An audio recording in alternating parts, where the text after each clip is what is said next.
Hello everyone, and welcome to our third virtual Remembering Our Pets event.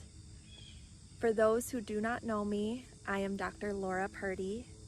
I'm one of the practice owners and veterinarians here at Journey's Home.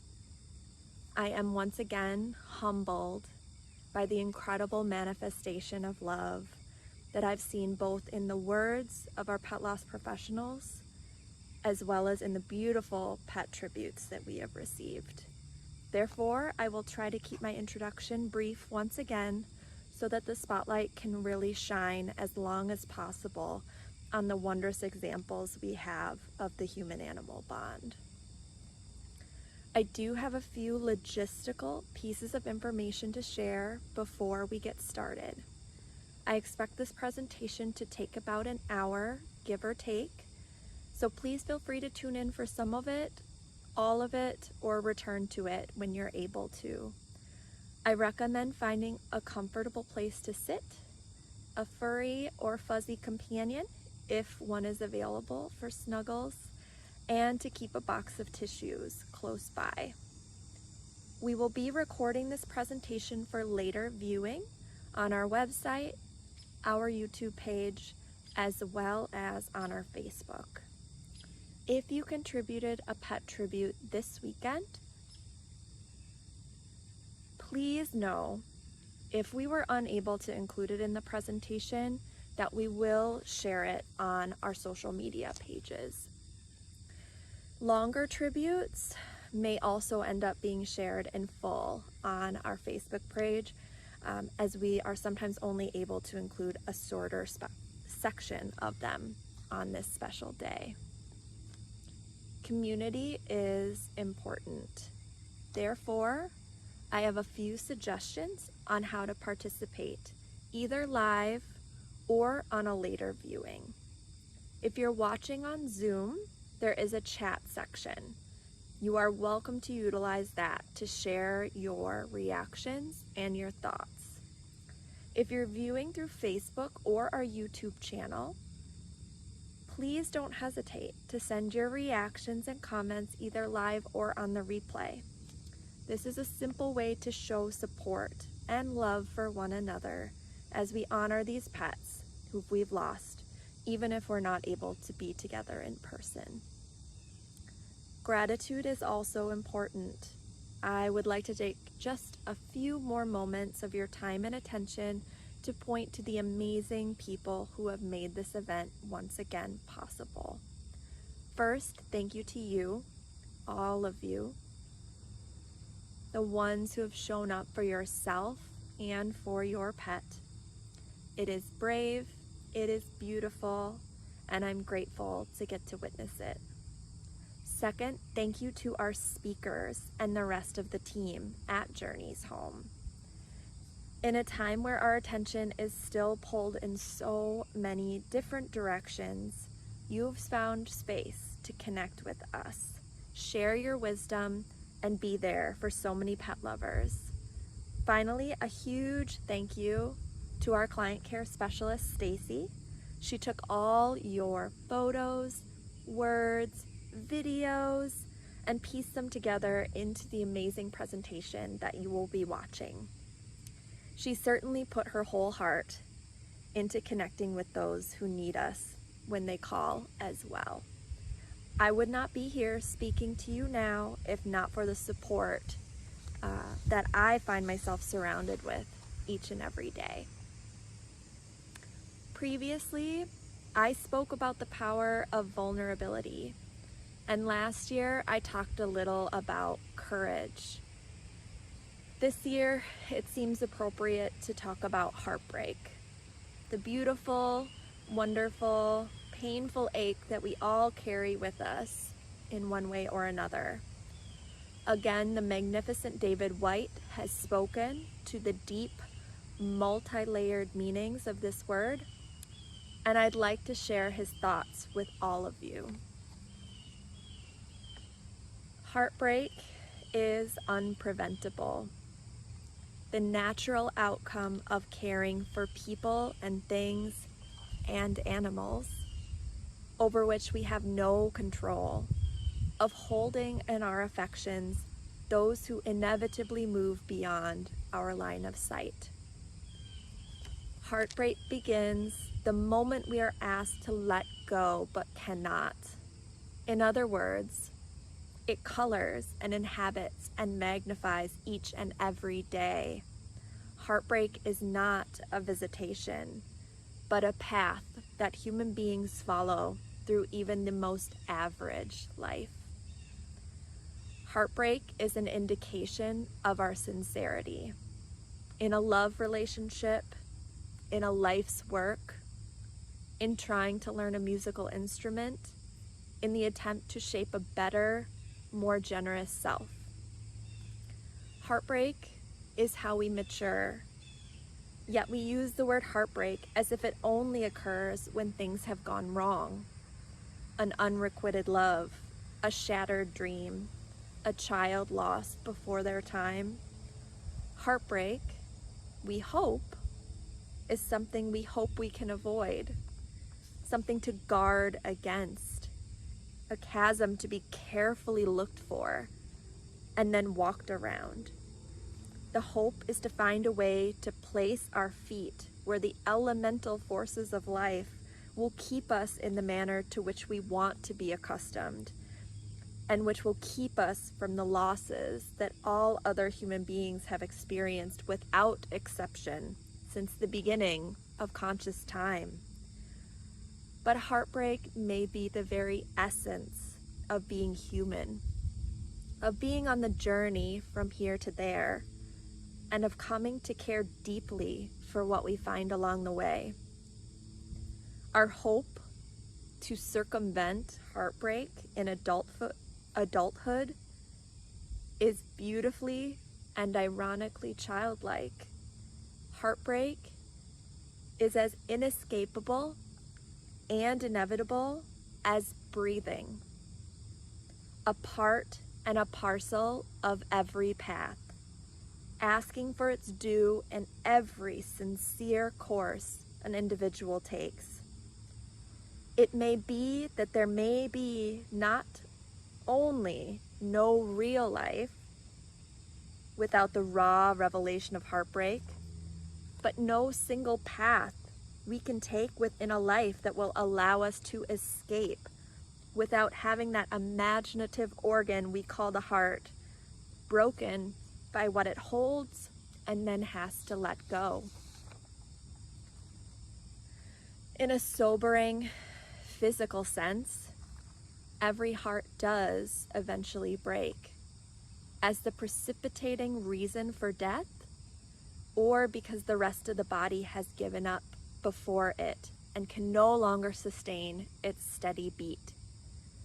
But hearts also break in an imaginative and psychological sense. There is almost no path a human being can follow that does not lead to heartbreak.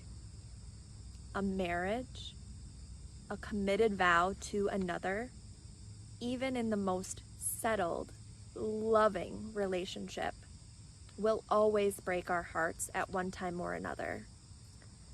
A successful marriage has often had its heart broken many times just in order for the couple to stay together. Parenthood, no matter the sincerity of our love for a child, will always break the mold of our motherly or fatherly hopes.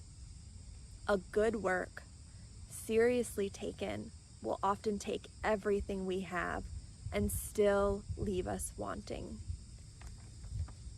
If heartbreak is inevitable and inescapable, it might be asking for us to look for it and make friends with it, to see it as our constant and instructive companion, and perhaps in the depths of its impact, as well as in its hindsight, and even its own reward.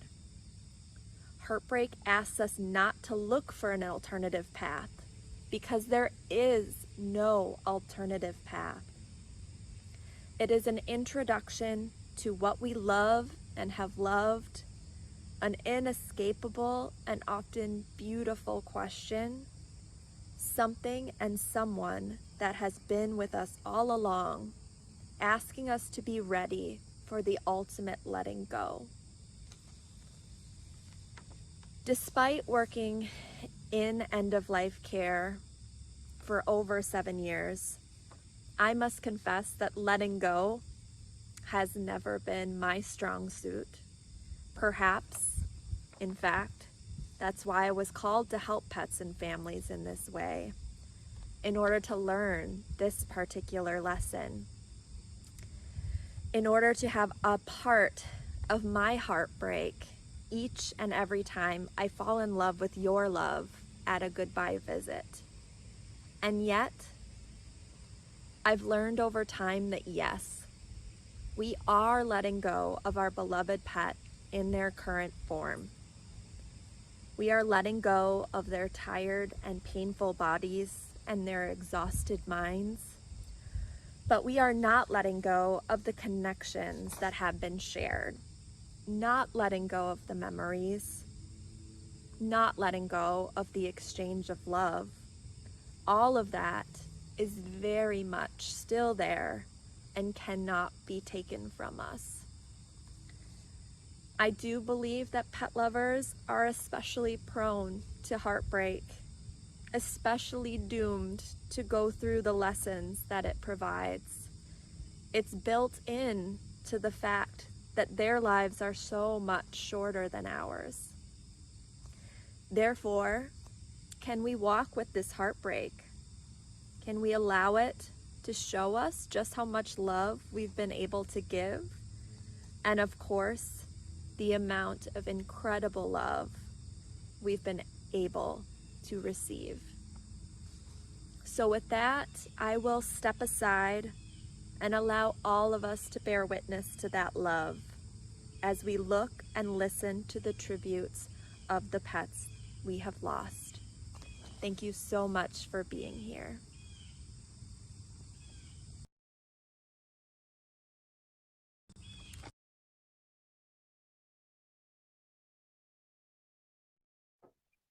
Hello. Thank you for joining us as we all are remembering our pets. My name is Joan Pape, and I'm a Reiki Master teacher specializing in animal communication and canine massage and body work and pet loss companioning. So I'd like to share just a few things that I've come to realize through my work with animals and people that I hope will touch your heart at this difficult time. You know, there's truly nothing more beautiful in life than the relationship that we have with our pets. They're the window to our soul. The relationship that we share with our animals shows our capacity and our willingness to give and to receive love. And those relationships give us an opportunity to choose joy every day, to celebrate and to live our lives to the fullest.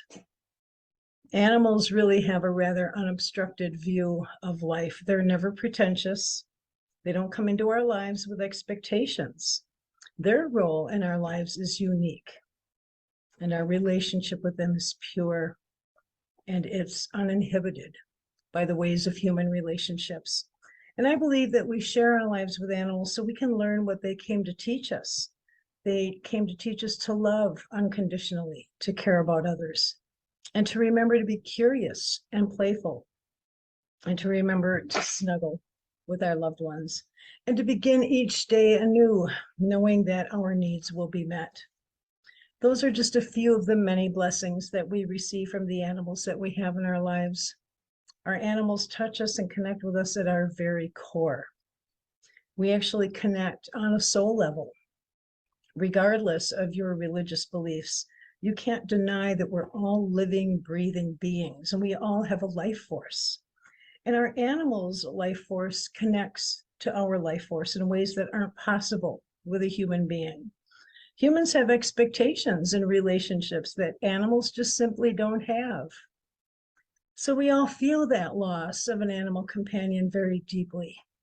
And it doesn't matter if it happened yesterday or last week or last month or years ago. It doesn't matter if it's the first pet you've lost or the 5th or the 20th. It's important that you take the time to memorialize those that you've lost.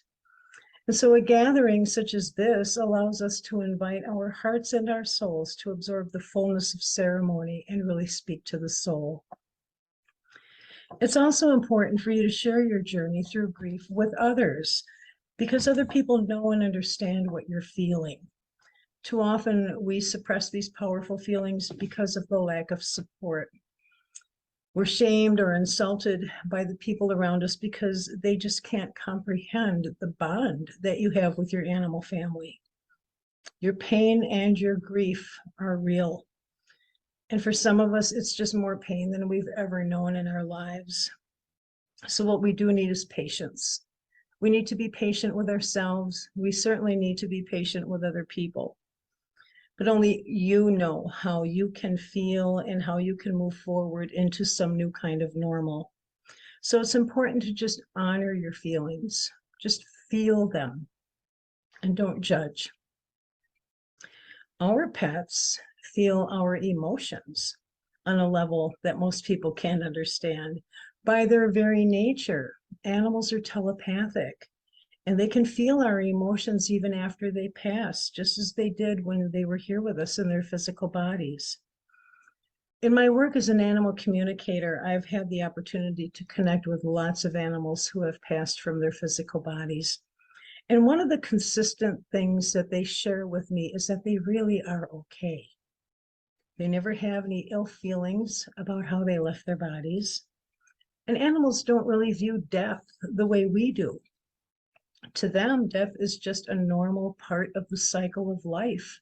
And being reborn into the non-physical is just as normal to them as coming into a body.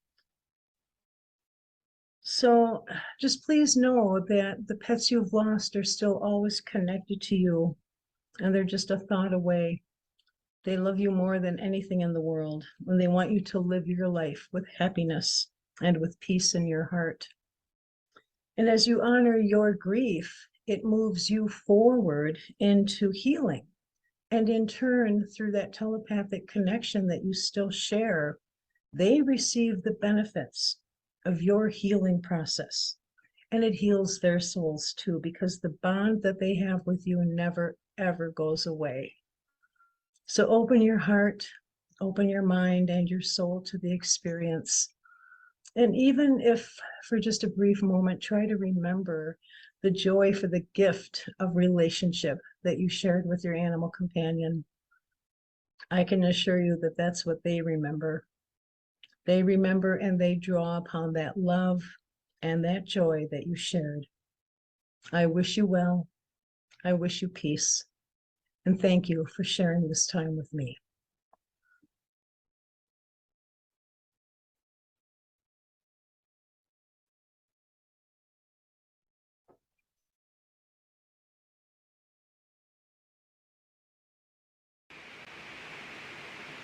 Hi everyone, I'm Linda Coletti. I am the grief specialist for the Pet Loss Resource Center. The Pet Loss Resource Center is an independent nonprofit that provides grief support groups for anyone who has lost a pet. We also provide individual counseling if needed. I have had the privilege and honor to hear some of your stories of your beloved pets and also to witness your individual journeys of heartbreak and pain, of course, but also the remarkable journeys of resilience and healing. Elizabeth Kubler-Ross, who some of you may have heard of, and David Kessler offered the following quote, which I'd like to share with you. The reality is that you will grieve forever. You will not get over the loss of a loved one. You will learn to live with it. You will heal and you will rebuild yourself around the loss you have suffered. You will be whole again. But you will never be the same, nor should you be the same, nor would you want to. really like this quote because I believe the goal of grief is learning from it and blending it into who we are now. We are forever changed by the love of this precious pet that we have lost, but we are able to carry on. When we can learn to embrace both the sorrow and the joy, I believe then we are on the road to healing.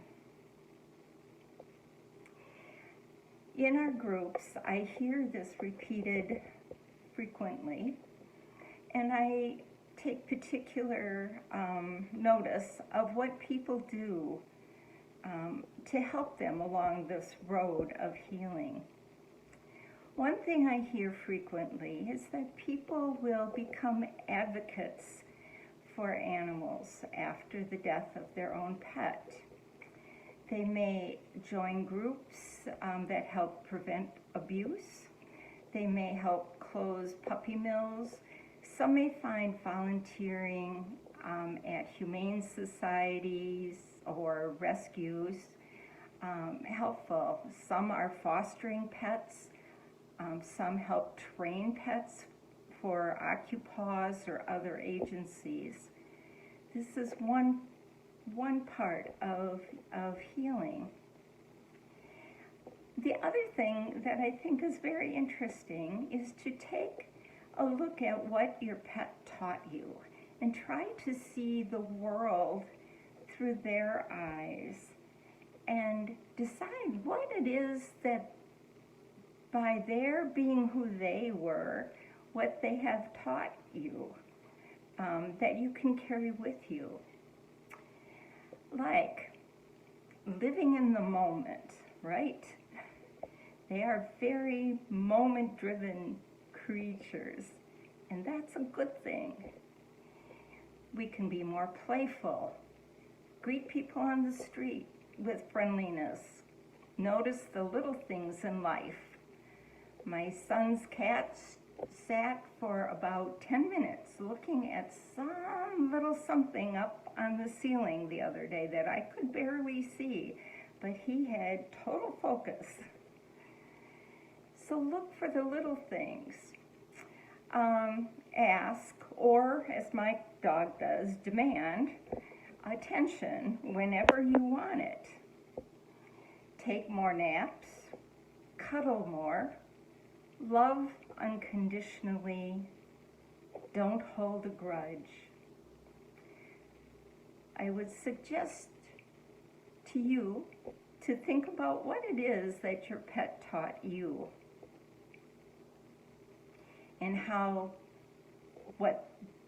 the way they live their lives, how that can make you get in touch with a better version of yourself.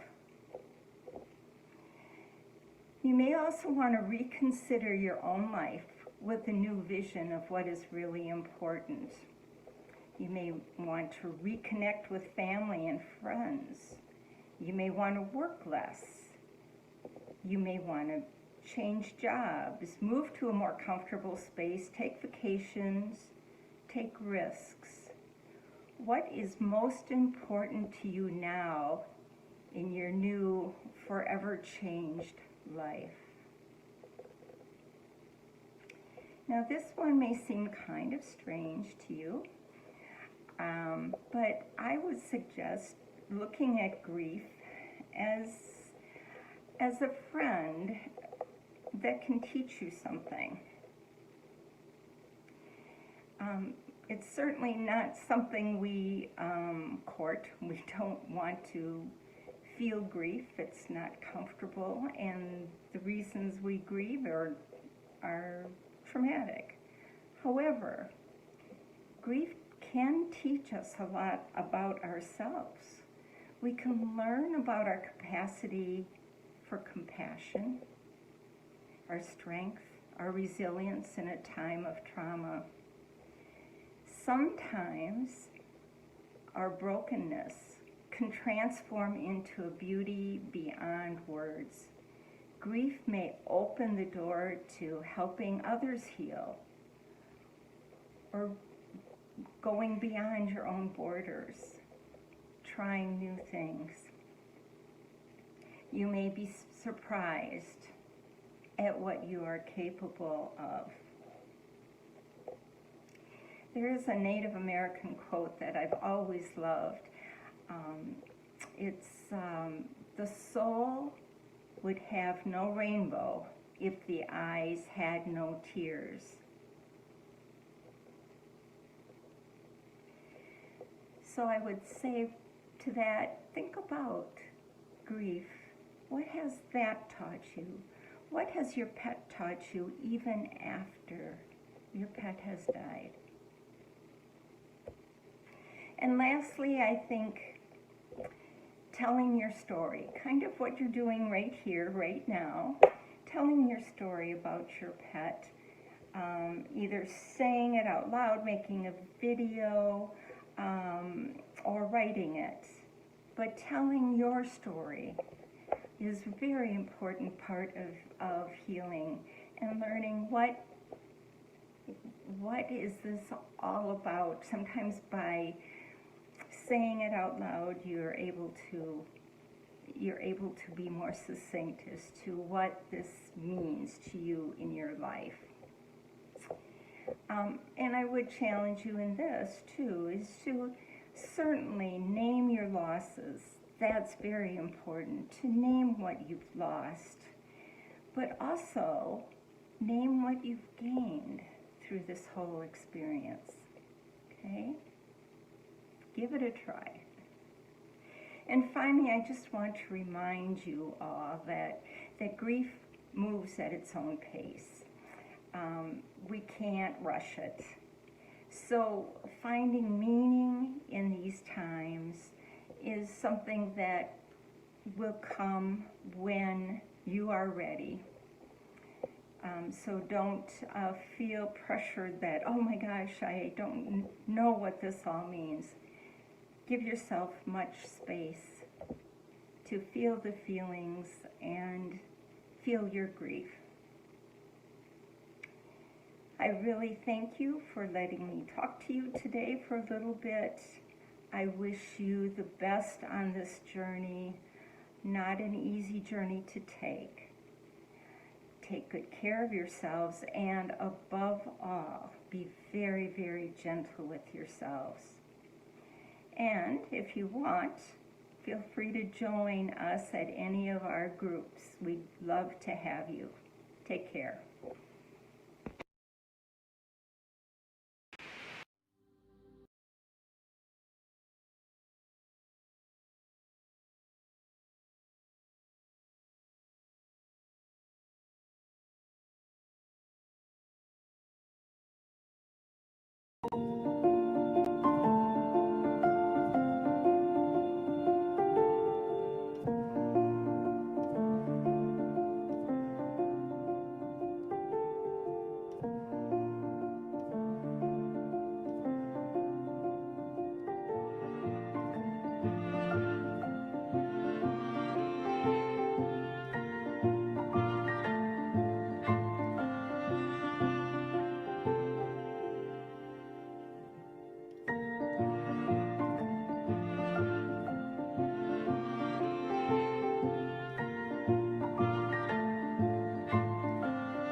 Old dogs lie beside the door. They toss and turn and scratch and snore.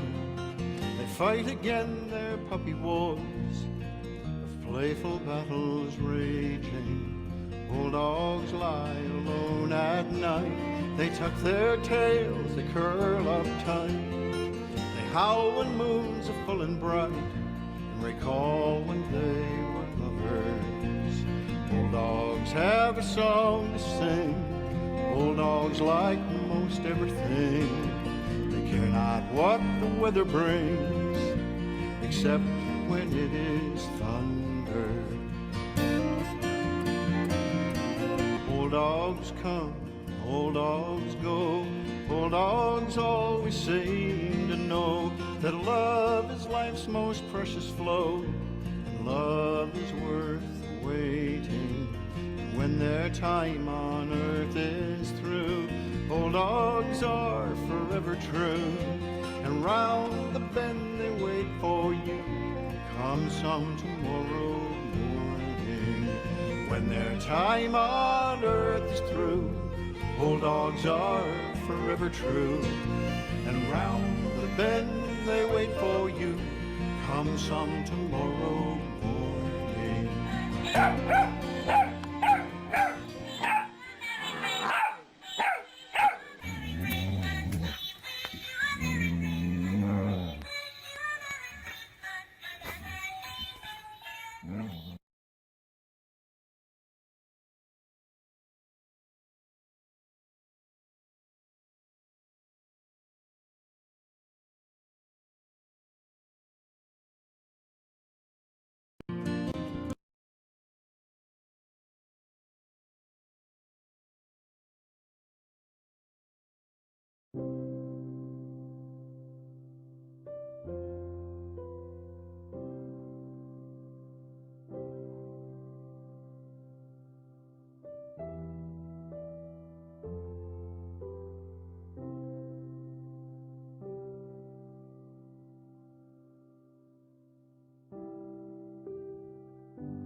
It's Saturday. It's Saturday, the best day of the week. Come on, it's Saturday. It's Saturday, the best day of the week. It's Saturday. It's Saturday, the best day of the week. It's Saturday. It's Saturday, the best day of the week. It's Saturday. It's Saturday, the best day of the week. It's Saturday. It's Saturday. It's the best. Omar, what day is it? Is it Saturday? Oh, it's Saturday, the best day of the week. It's Saturday. It's Saturday, the best day of the week. It's Saturday. It's Saturday, the best day of the week. What's that, Jeff? Is it Saturday? Huh? Is it Saturday? Sing! Sing! Sing it Saturday. I sing it Saturday. Yeah, sing.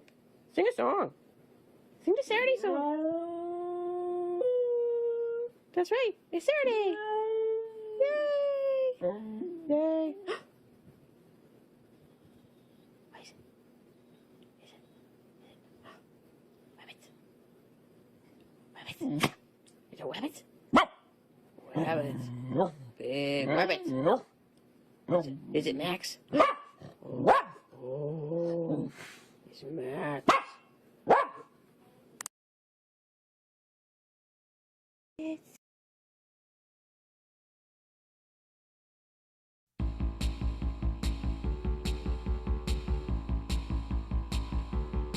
We are difficult to understand. It was hard to make this simple plan work. Difficult, that's what made it burn. You're a satellite around my heart, 1,000,000 miles before the start. Indescribable, that's what makes it you. Shivers up and down my spine, feet to the teeth, inside this big, bright world. Inside this big, bright world. Inside this big, bright world. We rage against the dying. Rage against the dying light.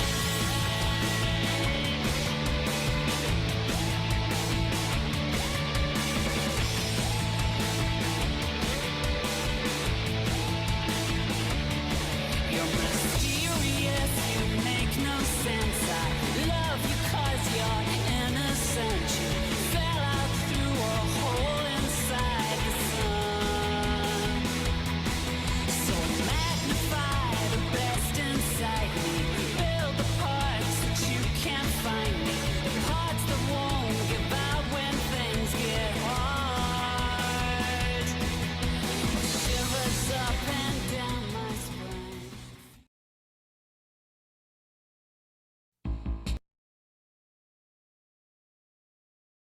Oh, Danny boy, the pipes are calling from glen to glen and down the mountainside. But when ye come and all the roses falling, and I am dead, as dead I will maybe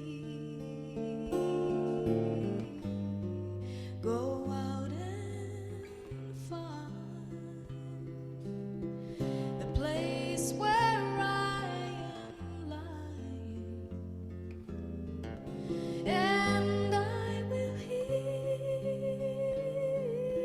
the soft your tread above me,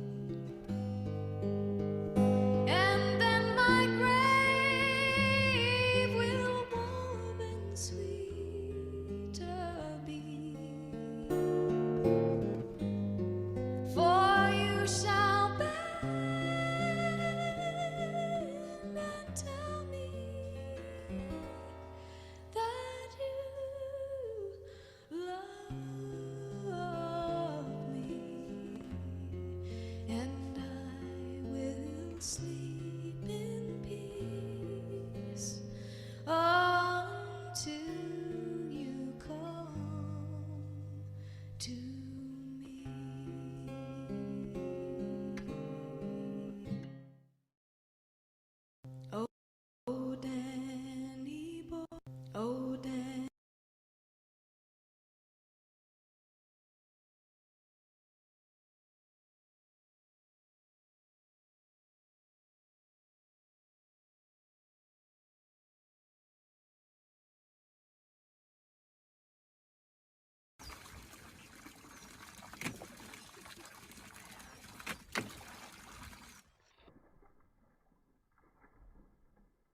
Chloe, jump in again like you did before.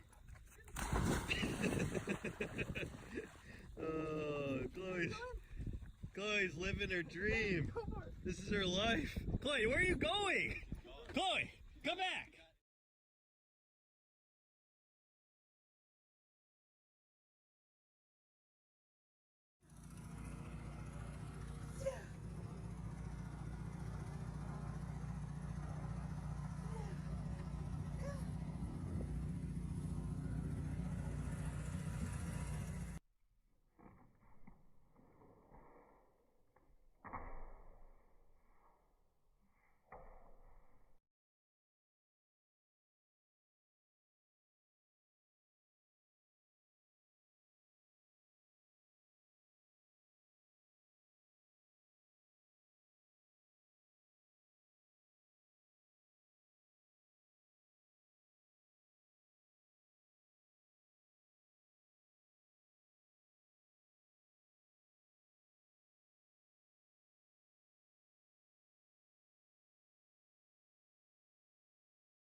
Shibboleth.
Mm-hmm.